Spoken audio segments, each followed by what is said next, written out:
चलिए आगे बढ़ते हैं। इस खतरे से तो हमें बिल्कुल अपनी हिफाजत करने के लिए चौकन्ना रहने की आवश्यकता है ही। अब एक दूसरी राजनीतिक खबर की तरफ चलते हैं और समझने की कोशिश करते हैं कि कैसे देश में अगले प्रधानमंत्री पद को लेकर विवाद छिड़ गया है। भारतीय जनता पार्टी ने आदिवासी नेता द्रौपदी मुर्मू को राष्ट्रपति पद का दावेदार जब बनाया था तो आधी लड़ाई उन्होंने उसी वक्त जीत ली थी। इसके बाद समर्थन जुटाने का खेल शुरू हुआ।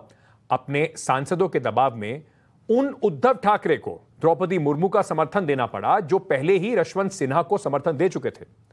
लेकिन कांग्रेस नेता अजय कुमार ने आज मुर्मू के खिलाफ एक विवादास्पद बयान दिया और पूरी बीजेपी को एक बार फिर से पूरी ताकत से हमलावर होने का मौका दे दिया।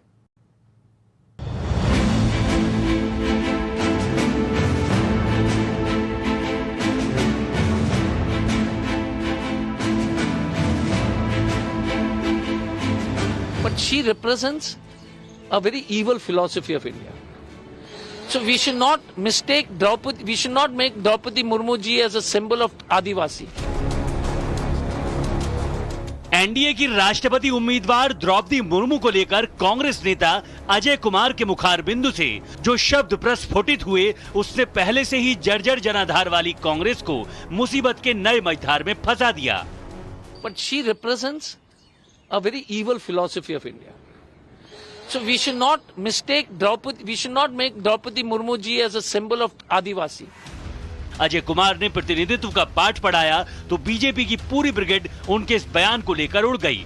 मोदी सेना ने कांग्रेस पर जुबानी आक्रमण कर दिया, तेज और तीखा। किसी भी पद की गरिमा, किसी भी महिला के सम्मान के साथ खिलवाड़, आदिवासी समाज के व्यक्ति को अपने से कम आंकना, यह गुस्ताखी कांग्रेस पार्टी को नहीं करनी चाहिए। कांग्रेस की मानसिकता है कि पिछले बरसों तक आदिवासी समाज को इन्होंने हमेशा डार्क में रखने की कोशिश की। आज जब उन्हें बनाकर एक आदिवासी समाज को देश के संविधान की रक्षा के लिए जो सबसे देश का सर्वोच्च पद है वो दिया जा रहा है, तो वो इस तरह का बयान देकर के और अपनी मानसिकता को दिखा रहे हैं। अजय कुमार के इस एक बयान से बीजेपी को नफा तो कांग्रेस को नुकसान होने का ग्राउंड तैयार हो सकता है। शायद इसीलिए अजय कुमार ने सफाई दी, पहले ट्विटर पर फिर टाइम्स नाउ ऑफ भारत पर। मैंने कहा था कि द्रौपदी मुर्मू जी एक अच्छी महिला है जी, लेकिन ये अच्छी महिला के बावजूद ये विचारधारा की लड़ाई, और जिस विचारधारा ने जिन्होंने उनको कैंडिडेट बनाया है उसका जो है कट्टर तरीके से विरोध करते हैं।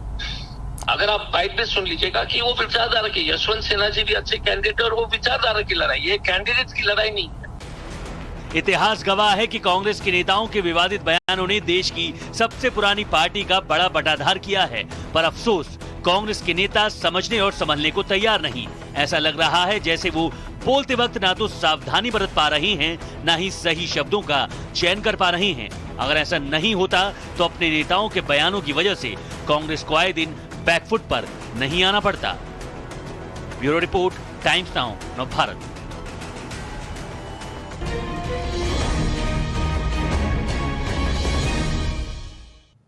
कांग्रेस की हालत आ बैल मुझे मार वाली हो गई है। जबरदस्ती के विवादास्पद बयानों में पड़ के कांग्रेस अपनी छीछा कराती रहती है। लेकिन हमने इस पर सवाल पूछा कि कांग्रेस नेता अजय कुमार ने एनडीए की राष्ट्रपति उम्मीदवार द्रौपदी मुर्मू के आदिवासी समाज का प्रतिनिधित्व नहीं करने जैसे विवादास्पद बयान जो दिया है, उस पर जो बयान पर आपकी क्या राय है, आप उसे कैसे देखते हैं? कांग्रेस का सेल्फ गोल जो है 38% लोग मानते हैं कि कांग्रेस ने एक बार फिर से अपने ही पाले में, अपने गोल में बॉल गिरा दी है। आदिवासियों का अपमान 51% लोगों का मानना है। बेवजह का विवाद 10% लोग मानते हैं और 1% लोगों ने इस पर कुछ राय नहीं रखी।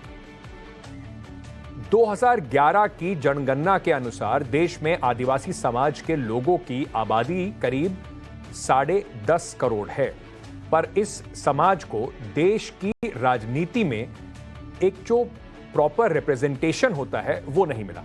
अब देश के सबसे बड़े पद पर आदिवासी समाज के से आने वाली द्रौपदी मुर्मू रेस में है, लिहाजा अच्छा होता कि इस पर कोई विवाद या राजनीति नहीं होती, क्योंकि वो आदिवासी समाज से आने वाली देश की पहली राष्ट्रपति होंगी। उसके ऊपर उन्हें राजनीति का लंबा अनुभव भी है। पार्षद से लेकर उनका सियासी सफर विधायक होते हुए राज्यपाल तक पहुंचा और अब वो देश के राष्ट्रपति बनने के बिल्कुल द्वार पर खड़ी हुई हैं। अच्छी बात यह है कि द्रौपदी मुर्मू कभी किसी विवाद से नहीं जोड़ी गई। उनकी छवि स्वच्छ है, बेदाग रही है। अगर ऐसी शख्सियत देश की राष्ट्रपति बनती है तो लोकतंत्र की इसे जीत के रूप में देखा जाएगा, एक सशक्त देश के रूप में देखा जाएगा।